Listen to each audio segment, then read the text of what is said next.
I know that challenge in the Western Cape, but it's a piece of uNkulunkulu ngelinye ilanga angisize nikwazi ukuba nohlelo elingalwenza lokuthi umhlangano noma ngabe uyapi kodwa nikwazi ukuthi nihambe nifinyelele khona ngoba ngiyanibuka impela ukuthi ningaba ngisho ilodi yebhasi nihambe nifike emhlanganweni siyokuthokozela ngelinye ilanga ukuthi sinibone big numbers njengoba nginibona ekseni mhlambe bese ngixoxa-ke le ndaba engibindekile izolo ngangayisho ngoba bengingakakhulumi nobaba umengameli uNdlovu no-district organizer ubaba uMapolisa ngoba sengikhulumile nabo nekomiti sengingadlulisa kunina abasha ukuthi kahle kahle into ebengiyizele la eWestern Cape bekuzongicela ukuthi nisihostele umhlangano ngonyaka ozayo nihlangene ne-Eastern Transkei kanye noZulu ngizolisho nje lime kwi-report yami ukuthi your state of readiness shows ukuthi ngeke nihluleke ngisho sekuthiwane ukhosta umhlangano uma ukuthi nihlulekile kuyobe nenze ngamabomu Western Cape. You have a potential, you are capable ngoba bazalwane ukhosta umhlangano ikakhulukazi kinini abantu abasha masithathe imali nakho konke sibuyisele eqaleni kusho ukufika kwabantu abasha in big numbers bezosiphekela ekhishini bezosihlelela nakwivenue esuke esihlangene kuyona befike in numbers beyi-district ehosta umhlangano uyabona-ke lana-ke sikhuluma ngo-2017 December okusho ukuthi if uzoqala from now ubeke imali noma kanjani uyophumelela ukuya emhlanganweni noma kuthiwa uya kuyiphi ingxenye yase-South Africa but uma within the country I'm sure uyokwazi ukuphumelela lokho ngithi mangikhuthaza ama-teenagers ngakithi ngithi abathathe u2 litha niyawubona u2 litha umuke wathatha u50 cent wawuphusha wangena ku2 litha awusaphuma ngithi mina uma kwafaka u50 cent ku2 litha baze bagcwale uma ususinga kuphuma malini kuphuma u500 rand 50 cent mangaseke u-reach agreement nomzali ukuthi eyimalini zakho ezibuyayo mokade ungithumile uma ubona u50 cent nje ngicela sivumelane ukuthi owami lo50 cent ngiyothatha ngikufake ku2 litha usuzama-ke mawesitolo uma bekunika ushishi uma bekunika u2 rand buso uyaqala ukuthi ngicela nwenze ubo50 cent akona so uke wabeka nje wagcwala u2 litha usuno500 rand thatha imali uyi-investe uma ngabe ninohlelo mhlawumbe no-second organizer uloku ubeka uyothuka usunemali yoke emhlanganweni usunane-pocket money usunayo yonke ngalawo mazwi-ke ngibonga kakhulu bakumengameli ngibonga kakhulu bakumapolisa ngiyabonga nakumakhosikazi nomama ngoba ngiyazi ukuthi behind every bathi ezweni behind every successful man is a woman bese sithi-ke thina behind every successful man is a prayerful woman alibonge igama lenkosi nginenkinga-ke ekuseni another thing esiye sisho la kwithuluzi lethu loku-assess isifunda kwamapolisa iyangena nendaba ye-theme. Why ngikhuluma indaba ye-theme is because I was really taken bazalwane angifikanga early ngayizwa i-theme iyanphekwa ngifike late but I was impressed indlela engibuka amadoda amazwi amane ngangithi khona amazwi ayisikhombisa izolo bengisenkonzweni yamazwi amane listening to the man of God behleli nje kwitheme bemile kithi fonela unkosikazi wami loba ngisho ngithi behind every successful man is a prayerful woman ngithi ngine-challenge-ke manje ngifike nje lana ngayitamuzela nje ngingabhekanga netheme engqondweni. Yabona manje mase kuthiwa shumela ngesonto sekuphuma umhlangano. Sekufanele manje ungabe out of order. Ngizomala ngijuluke ngize ngibe manzi. Bathi abazalwane this man is out of order. Thina sifuna ukuphuma ngetheme esingene nayo. Manje sekunaleyo nkinga-ke baba ukuthi uzumonakala umhlangano wakho. Ake ngibheke itheme ukuthi ibithini ukuze masehla kule ntaba sehle ngetheme bekade sisize ngayo, so that because the last words are very important, especially emhlanganweni osuke kade unetheme, ngoba wonke umuntu kufanele ehle azi ukuthi mayelana nale theme yomhlangano wethu yini engiyiphethe. So i-challenge ke engicabanga ukuthi ngokusiza uThixo ngizokwazi ukuthi ngime kuyona. Kholwa izwi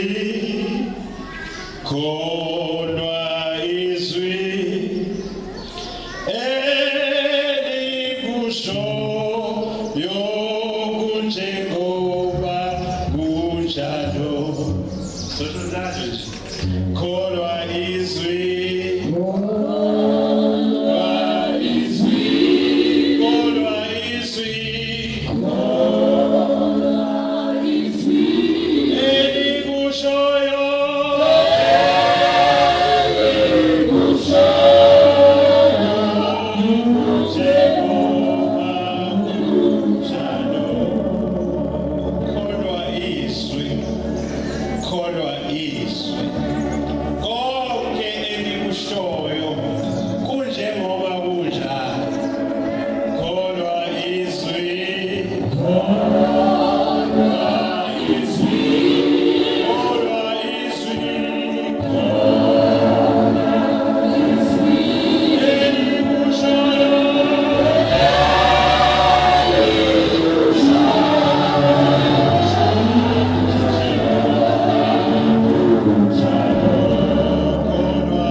igama lenkosi.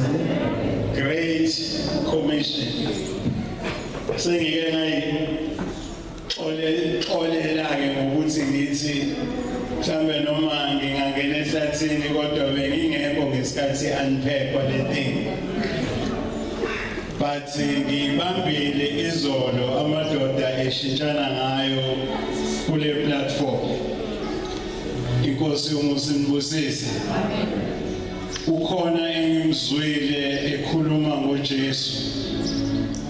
Ethi uthe uJesu esehambe emhlabeni washiya kubafundi bakhe ukuthi baqhubeke le mission uJesu ayeze ngayo bayispread bayishumayele kubantu ukuze abantu baphenduke.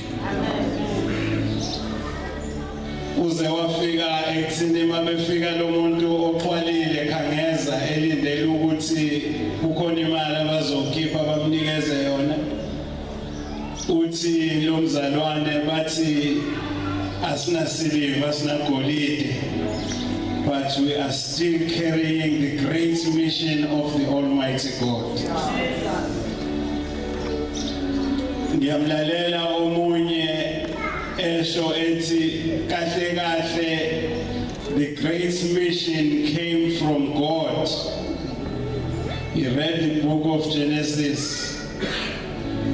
Ethi akulungile ukuthi owesilisa ahlale yedwa. That was just the portion eyavezwe uNkulunkulu ngesikhathi eqhamuka with his great mission.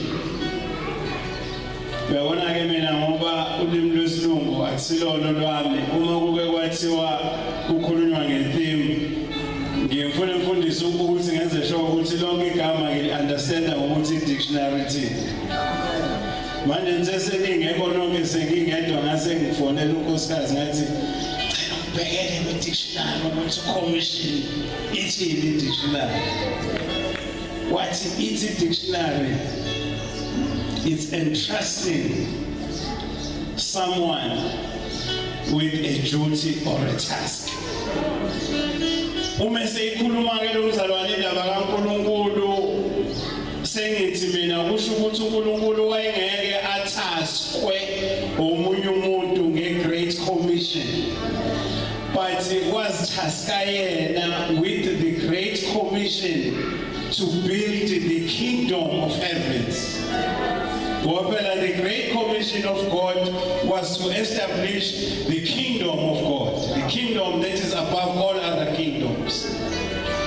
Manje ke mase uthi ke lo mzalwane mase ilahleka la uAdam noEva usethi cha, we must understand ukuthi thina asipanishwa ngenxa kaAdam noEva. Ngixolele mangikumisinterpreta nami ngikuzwe kanjalo and ngiyathanda izwe libe lisimanga ngoba indlela olizwa ngayo ngani yami mina angilizwa ngayo ngoba uNkulunkulu uqala bheke yakhe inhliziyo ukuthi ulidinga from which end abese niqhamukisa from that end.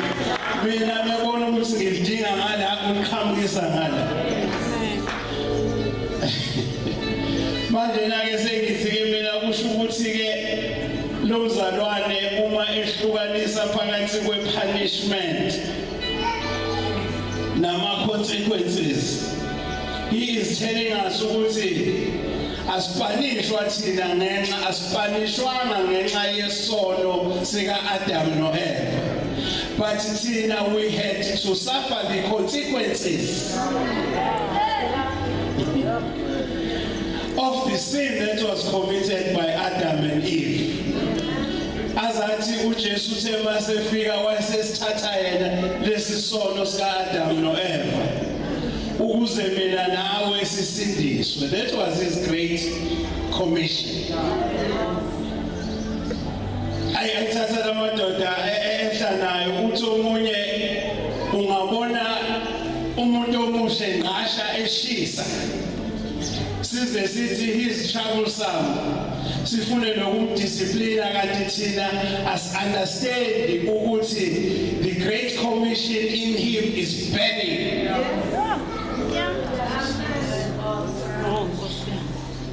Hey, sethi omunye egcineni okwamadimoni sekusibambe nje kulento yokuthi manje kuyasibona ukuthi sithi singakafiki kwilevel yethu bese sisheshe siba kwi-comfort zone kanti asikakafiki la sinikwe i-potential yokuthi sifike khona. Because when you are given the great commission to achieve, you are also given the potential to reach the level. Azokhuluma ngenkukhu yazi inkukhu ikhukhumala eqandeni ngathi mina kuyakhulunywa Western Cape. And he reminded me inkonzo esike saba naye esekethini, I think it was early this year. Bayafakaza kabasha bakhuluma indaba yokuhlukana nesono, which is very correct. Manje yena ke uMC useyihalamuza le ndaba akasangeni deep kuyona. Balimala obaba kwazi babiza ukuthi cha ake sizame ukuyichaza le. Uthi umphathi ohlelo kuyanizwa impela nihlukene nesono. And so what? What yeah, nihlukene impela nesono and then sesizwile ukuthi kuhlukene nesono. Hayi balimala obaba bathi ukhona umuntu ongashaya ukuhlukana nesono ngithi cha baba ngicabanga ukuthi ubechaza ukuthi akuhlukane nesono bese kuyadlulwa. Akuhlukane nesono bese kwenziwa kanjani bese kuyadlulwa. Kubonakala imphumela yokuhlukana nesono. Size sithi ibusisiwe imisebenzi yabakholwa ngoba imisebenzi ezenjani iyabalandela. Kufanele kuvele imisebenzi yokuhlukana nesono. Manje nake uveza lo mzalwane ukuthi kushuthi uSathane uyasirobha nje ukuthi okay ukuze ibandla lingakhuli ababe satisfied khona ekuhlukaneni nesono. Kunabantu abasha who move, kunabantu abasha who do not move. Angikwazi ukuthi umuntu omusha onjani. Are you a moving Christian or you are not moving? Ngoba umuntu mangabe engamove uyahlala bese amadimoni lethu ubuthongo abesezenjani ala zozela zalala zazilindele uJesu okhombisa ukuthi kwakwamakhono la kodwa ke zenze njani zozela zalala because they were not moving.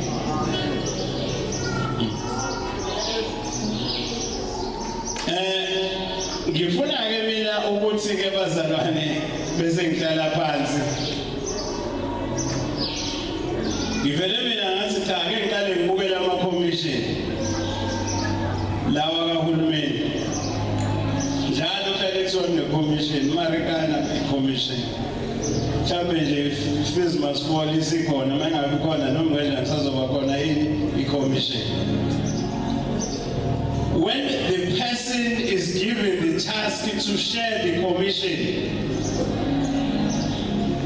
into yokuqala ayibhayisa kuyona i-commission yakhe is the constitution that rules this country. The constitution becomes the framework. Clauses a constitution, they become the terms of reference uma sekusetshenzwa le commission. Ngase ngiyabuka ngathi kusho ukuthi nathi if ukhulunywa nge-great commission, for the commission to be successful